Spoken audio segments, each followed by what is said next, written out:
sa mga eksenang makahulugan at kritikal. Sa kanyang malikhaing interpretasyon, nabibigyang lalim ang istorya at nagiging totoo sa puso ng mga manonood ang bawat sandali ng pelikula.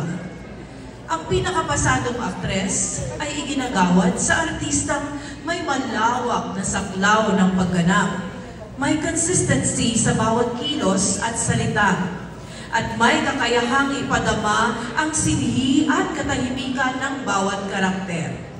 Narito ang mga nominado para sa pinakapasadong aktres. Catherine Bernardo, Hello Love Again. Gloria Diaz, Lola Magdalena.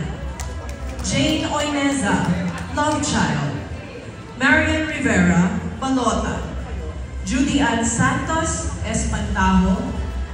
Vilma Santos, at ang nahuli ng pinakapasadong aktres ay si Vilma Santos. Uninvited. Pagbati para sa ating pinakapasadong aktres, Vilma Santos, Uninvited.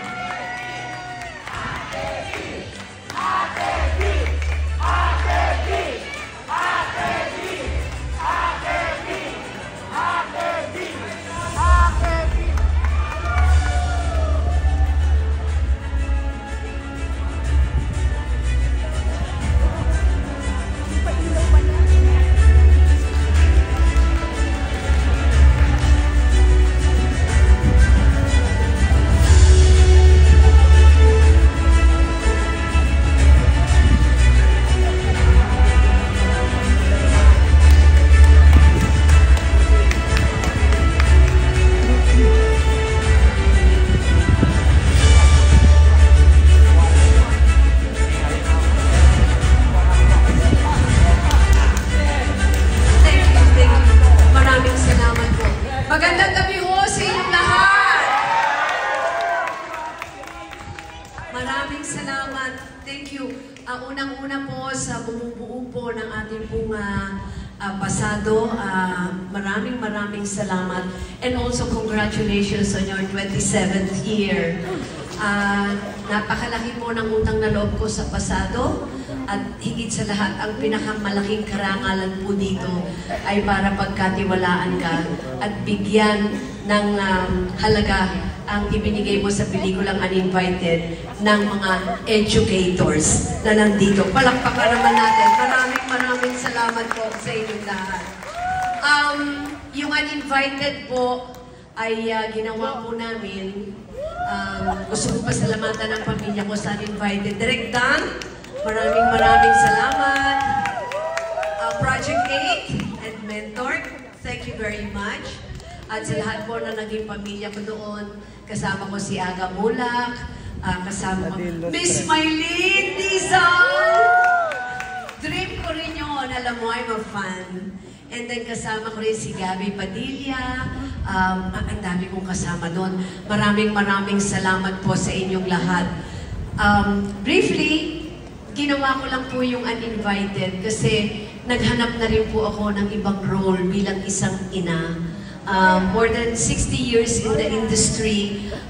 Ang dami ko na kong ginampanan bilang nanay. Merong anak, bata-bata, paano ka ginawa, everything about her, lahat yan in my life. Pero hinanap ko po yung role na ito, na ang ina ay meron na bang ibang mukha para ipakitang kaya niyang ipaglaban at pumatay para sa anak niya. So, ginawa ko po yung movie na yun dahil yun po ang nagbigay ng inspirasyon sa akin para ipakita. At lalo ko bilang si Vilma Santos, kaya ko pong gawin ang lahat para po sa aking mga anak. Kaya sa bumubuo po ng Invited, congratulations to us. Miss Maylene, I love you.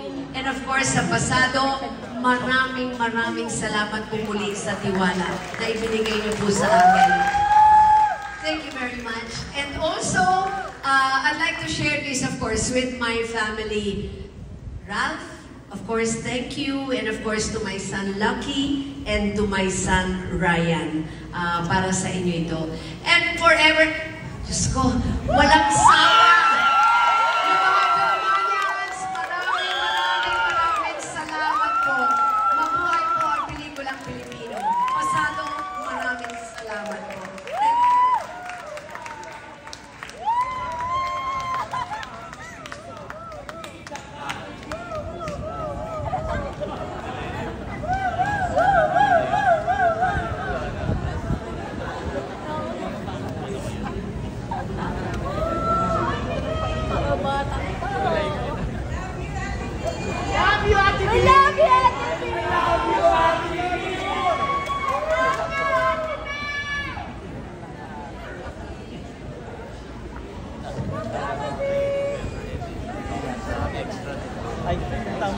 Muli, para sa pinakapasadong aktres, bigyan natin ng palakpakan si Vilma Santos para sa pelikulang Uninvited.